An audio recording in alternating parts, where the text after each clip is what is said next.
Hello students, mission graduate पर आपका स्वागत है। मैं हूं विकास। आज हम बात करेंगे कि बीए बीएससी में कम समय में अच्छा स्कोर कैसे करें। जी हाँ, अच्छा स्कोर करने के लिए हमें किन किन बातों का ध्यान रखना है, हमें अपनी तैयारी कैसे करनी है, आज हम उन सभी को अच्छे से डिस्कस करने वाले हैं। मेरे पास अक्सर बच्चों के कमेंट्स आते रहते हैं कि सर लास्ट टाइम आ गया, सर हमने अभी तो कुछ भी नहीं पढ़ा, सर हमें बस इतना बता दो, सर पास होने के लिए क्या पढ़े, सर कैसे तैयारी करें, सर प्लीज़ सर बता दो, सर हमें पास होना, सर अच्छे मार्क्स चाहिए, सर बता दो कैसे करें। आज हम उन सभी की प्रॉब्लम का सोल्यूशन लेके आए। ठीक है, तो बात करेंगे उन 5 पॉइंट्स पे। वे कौन से 5 पॉइंट्स हैं जिनका टॉपर्स यूज करते हैं। ठीक है, आप कह सकते हो कि एक टॉपर्स का फॉर्मूला है। ठीक है, टॉपर्स कैसे एग्जाम के अंदर टॉप करते हैं, वो कौन सी 5 बातें हैं जिनको वे फॉलो करते हैं, जानते हैं उन सभी बातों को वन बाय वन। बने रहिए मेरे साथ। तो अपने पास है 5 बातें। ठीक है, यानी 5 पॉइंट्स, जिसके अंदर अपना जो फर्स्ट पॉइंट है, सबसे पहले आपको करना क्या है, जो आपका सिलेबस है उसको समझना है। ठीक है, पॉइंट नंबर 1, सिलेबस को समझो। ठीक है, सिलेबस को समझने का मतलब ये है कि आपको अपना एग्जाम का सिलेबस देखना है कि हमारे सिलेबस के अंदर कौन से चैप्टर्स हैं, कौन से टॉपिक्स हैं।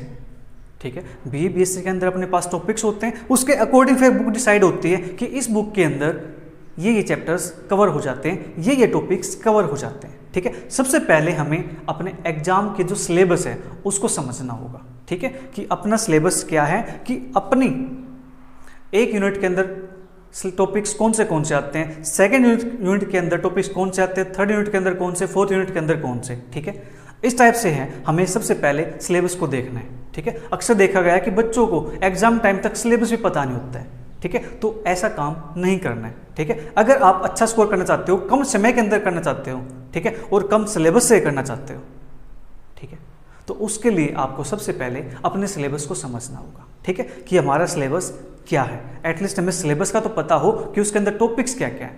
ठीक है, अब बात करते हैं जो दूसरा मेन पॉइंट है, जो दूसरी इंपॉर्टेंट बात है, वो ये है कि एग्जाम के पैटर्न को समझना है।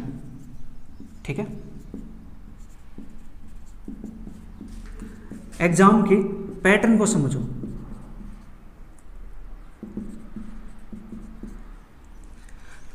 बीए बीएससी के अंदर होता क्या है बेटा, बीए बीएससी के अंदर आपके 5 क्वेश्चंस आते हैं।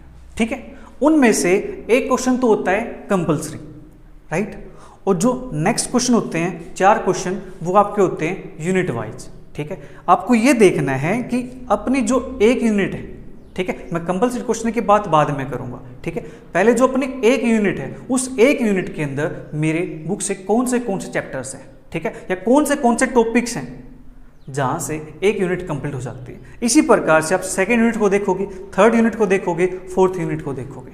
ठीक है, कि अपने पास कौन से चैप्टर से अपनी एक यूनिट कवर होती है। सबसे पहला काम आपको ये करना है। ठीक है, इतना काम आप कर लोगे, राइट, देन आपको क्या करना है, जो एग्जाम के अंदर क्वेश्चंस आए हुए हैं उनको ये देखना है कि जो क्वेश्चंस है एक यूनिट के अंदर, ठीक है, एक यूनिट के अंदर आपके 2 क्वेश्चन होते हैं। ठीक है, क्वेश्चन नंबर 2, क्वेश्चन नंबर 3, ये अपने पास यूनिट 1 के अंदर आते हैं। ठीक है, एक क्वेश्चन तो पर कंपल्सरी होता है, क्वेश्चन नंबर 1 तो यूनिट 1 के अंदर क्वेश्चन नंबर 2 और क्वेश्चन नंबर 3 आते हैं। क्वेश्चन 2 के अंदर आपको 2 पार्ट्स मिलते हैं। ठीक है, ऐसे क्वेश्चन 3 के अंदर आपको 2 पार्ट्स मिलते हैं। ठीक है, आपको इन 2 में से कोई एक क्वेश्चन कंप्लीट अटेम्प्ट करना होता है। ठीक है, कोई एक क्वेश्चन, आइदर 2 और 3। ठीक है, आपको ये देखना है कि आपका जो क्वेश्चन नंबर 2 है वो कौन से चैप्टर से कवर हो जाता है। ठीक है, या क्वेश्चन नंबर 3 है वो कौन से चैप्टर से कवर हो जाता है। ठीक है, उसके बाद ये देखना है कि इन दोनों में से चैप्टर्स कौन सा ईजी है, कौन सा मैं अच्छे से कर सकता हूँ। ठीक है, ये नहीं करना कि आपको क्वेश्चन नंबर 2 ही अटेम्प्ट करना, नहीं, या फिर आपको क्वेश्चन नंबर 3 अटेम्प्ट करना, नहीं, आपकी चॉइस है जो आपको इजी लगे इनमें से। ठीक है, कि ये चैप्टर इजी है, ये चैप्टर देख लेता हूँ, ये चैप्टर कौन सा है।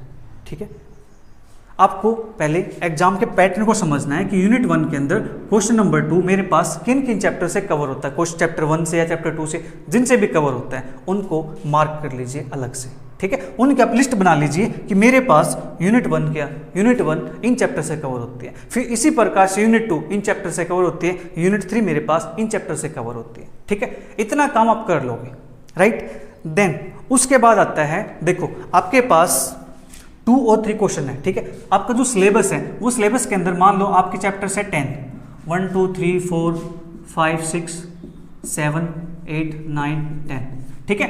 इन 10 चैप्टर्स में से आपको सभी चैप्टर्स नहीं करने होते हैं, आपको 100% सिलेबस नहीं करना होता है, ठीक है। आपको सिलेबस कितना करना होता है 40 to 50%, बस आपको इतना सिलेबस करना होता है। तो देख लो आपके 100% सिलेबस में से 50% सिलेबस तो आपका हट गया, ठीक है। आपको करना है 40 to 50% सिलेबस। ये मैं किसके अकॉर्डिंग बात कर रहा हूँ, ये बात कर रहा हूँ इस यूनिट के अकॉर्डिंग कि अपना एक क्वेश्चन अटेम्प्ट हो जाता है, ठीक है। तो आपको वो चैप्टर सेलेक्ट कर लेने। सपोज का आपका चैप्टर हो गया 1 2 3 5 7 9 10, इस टाइप से अपने पास चैप्टर्स हो गए, ठीक है। 5 चैप्टर्स की बात कर लेते हैं कि 5 चैप्टर अपने पास ये हो गए 1 3 5 7 9, इस टाइप से मेरे पास 5 चैप्टर आ गए, तो 50% सिलेबस आपका हट गया, ठीक है। अब बात करते हैं कि हमें जो सिलेबस आया है इससे मेरे पास 4 यूनिट कंप्लीट हो जाती है, ठीक है। इन 5 चैप्टर से मेरी 4 यूनिट कंप्लीट होगी, यूनिट 1 यूनिट 2 यूनिट 3 यूनिट 4, ठीक है। अब जिनको पास होना है, ठीक है, जिनको पास होना है उनको कोई भी 3 यूनिट कर लेनी है, एनी 3 यूनिट, ठीक है। मैं यहाँ से 2 यूनिट की बात नहीं करूँगा कि 50% ये होगा, नहीं, 3 यूनिट आपको करनी पड़ेगी, कोई भी 3 यूनिट आप कर लीजिए, ठीक है। 3 यूनिट करने से सर ये बताइए कि कितने मार्क्स तक हम अचीव कर सकते हैं, ठीक है। 3 यूनिट करने से हम कितने मार्क्स तक अचीव कर सकते हैं। देखो आपकी जो एक यूनिट है मान लो वो है 20 मार्क्स की, ठीक है। आपकी एक यूनिट 20 मार्क्स की है तो 4 यूनिट कितनी की हो जाएंगी 80 मार्क्स की हो जाएंगी ना, ठीक है। 4 यूनिट 80 मार्क्स की हो जाएंगे क्योंकि ईच क्वेश्चन होता है, जो ईच यूनिट होती है वो इक्वल मार्क्स में डिवाइड होती है, ठीक है। तो 4 यूनिट मेरे पास 80 मार्क्स की होगी। तो मैं अगर 3 यूनिट की बात करूं सर, 3 यूनिट मेरे पास 60 मार्क्स की हो जाएंगी, ठीक है। तो मतलब मैं 3 यूनिट कर लूं तो मेरे पास 60 मार्क्स आ जाएंगे, ठीक है। पास होने के लिए कितने चाहिए होते हैं 40 मार्क्स चाहिए होते हैं, 40 45, ठीक है। तो अगर मैं 3 यूनिट कर लेता हूं अच्छे से तो मेरे 60 मार्क्स आ गए, ठीक है। ये बात हुई 3 यूनिट की। अब जो अपना कंपल्सरी क्वेश्चन होता है, कंपल्सरी क्वेश्चन के अंदर आपके मान लो 5 पार्ट्स आ गए, ठीक है। पार्ट अपना A B C D E, ठीक है। ये आपके 5 पार्ट्स आ गए। इन 5 पार्ट्स में से आपके जो 3 पार्ट्स होंगे, ठीक है, वो 3 पार्ट आपको इन 3 यूनिट से मिल जाएंगे, ठीक है। उम्मीद है इतनी 3 यूनिट से पार्ट्स हमें मिल जाएंगे, ठीक है। तो ये जो 1 क्वेश्चन है, ये क्वेश्चन कितने मार्क्स का टोटल 20 मार्क्स का है, ठीक है। 20 मार्क्स का है तो एक क्वेश्चन कितने मार्क्स का होगा 4 मार्क्स का होगा। तो 3 क्वेश्चन कितने मार्क्स के होंगे बेटा 12 मार्क्स के होंगे ना, ठीक है। तो 60 मार्क्स यहाँ से और 12 मार्क्स यहाँ से, कितने हो गए आपके 72 मार्क्स। क्या आप इसको अच्छे मार्क्स समझते हैं या नहीं समझते, नीचे कमेंट बॉक्स में जरूर बताइएगा। क्या 72 मार्क्स को आप अच्छा मार्क्स समझते हो या नहीं समझते हो। जब आपने कुछ भी नहीं पढ़ रखा, आपने थोड़ा बहुत पढ़ रखा है, ठीक है, आपके पास टाइम भी कम है, अगर आप 3 यूनिट कर लेते हो तो आपके 72 मार्क्स आ जाते हैं, आपके हो जाएगी बल्ले बल्ले, ठीक है। तो 72 मार्क्स आपके आ गए, राइट। ये बात है जिनको पास होना है, थोड़े अच्छे मार्क्स चाहिए। अब बात करते हैं टॉपर्स वाले, जिनको टॉप करना है एग्जाम के अंदर, ठीक है। उनको रिकमेंड करूंगा मैं कि उनको तो सिलेबस कंप्लीट करना चाहिए, ठीक है।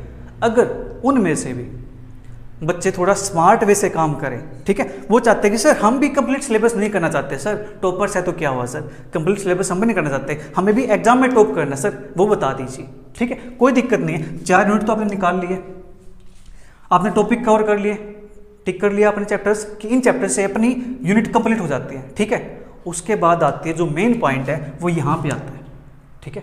4 यूनिट यहाँ से 80 मार्क्स उनके हो गए, ठीक है।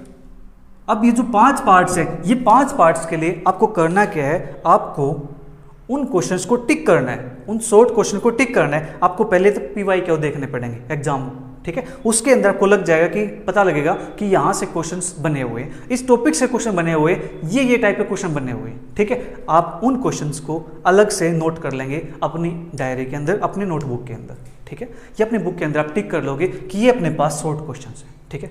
मैं रिकमेंड करूँगा कि बुक के अंदर टिक ना करके आप अपनी नोटबुक के अंदर नोट कर लो, ठीक है।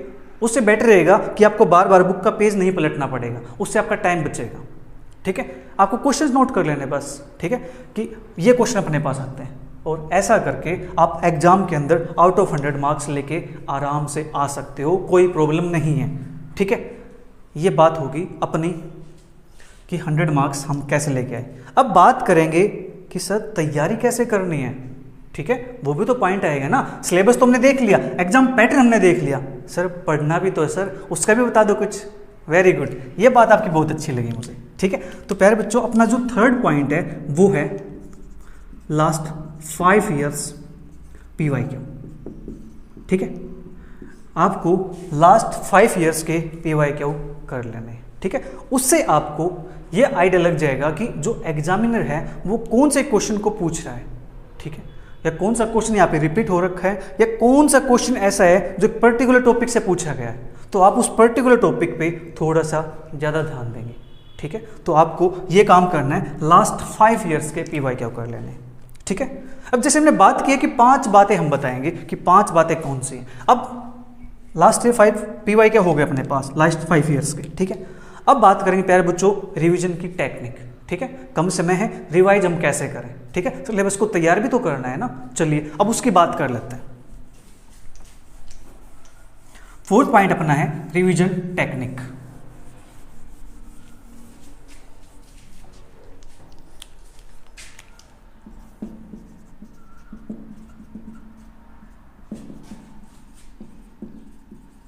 ठीक है, कि हमें रिवीजन कैसे करनी है, ठीक है। रिवीजन करने के लिए मैं आपको रिकमेंड करूंगा, जैसे एक डॉक्टर होता है ना, वो आपको डोज देता है जब आपको कुछ बीमारी हो जाती है, फीवर हो जाता है, तो डॉक्टर बताता है कि आपको सुबह ये गोली लेनी है, दोपहर को ये लेनी है और इवनिंग को ये लेनी है, इस टाइप से, ठीक है।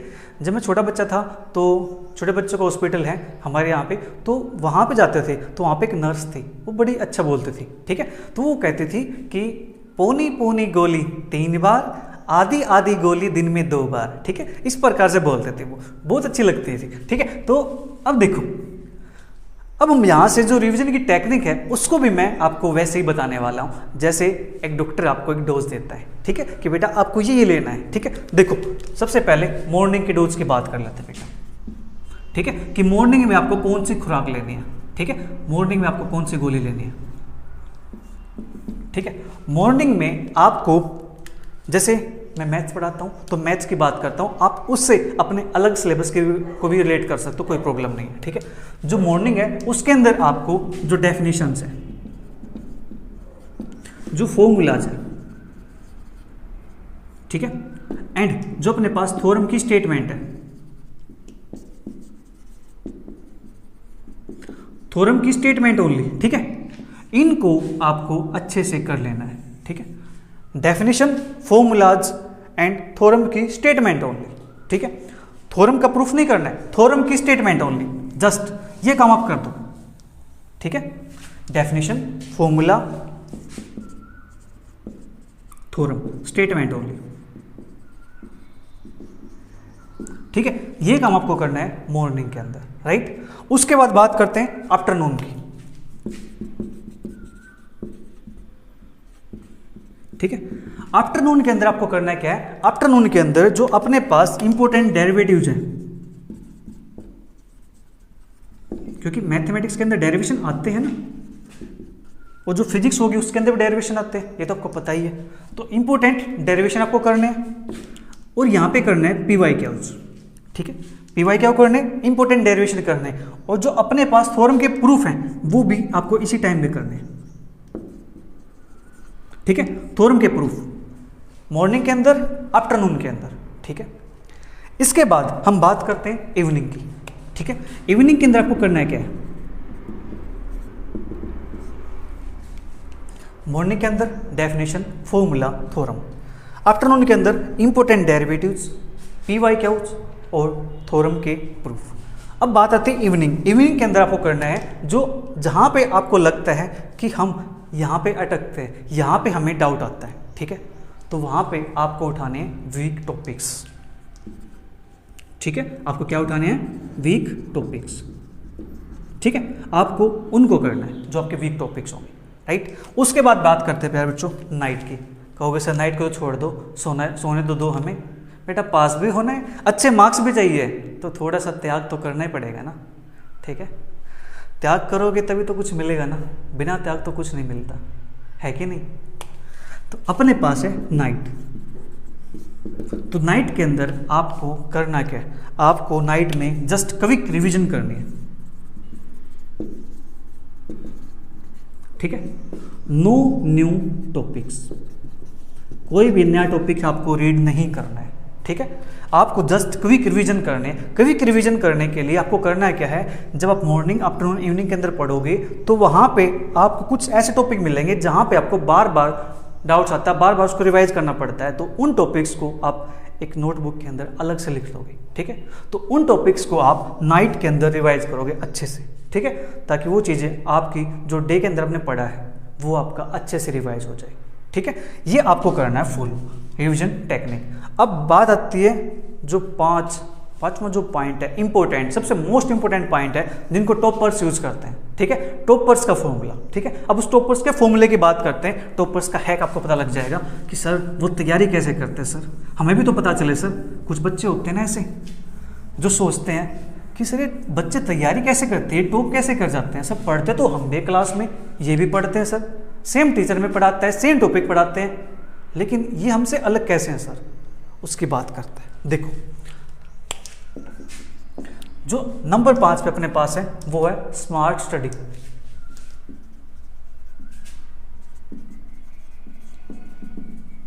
टाइम टेबल, ठीक है। Smart study time table toppers formula.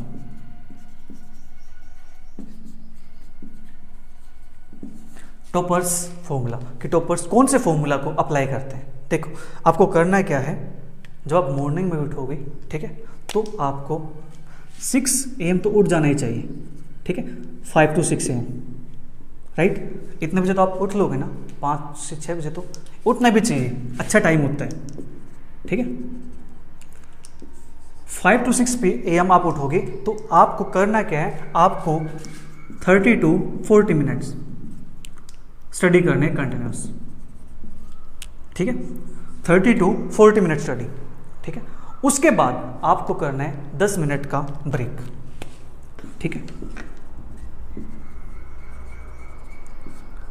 30 to 40 minute study करोगे, 40 मिनट आपने स्टडी कर लिया है, उसके बाद 10 मिनट का आपको लेना है ब्रेक, ठीक है। उसमें आप थोड़ा बहुत खाना खा सकते हो, पानी पी सकते हो, थोड़ा टहल सकते हो, कोई म्यूजिक सुनना है तो आप उसको सुन सकते हो, कोई प्रॉब्लम नहीं है, ठीक है। 10 मिनट का आपका ब्रेक है, बट जैसे ही 10 मिनट खत्म होंगे आपको अलार्म लगा लेना है।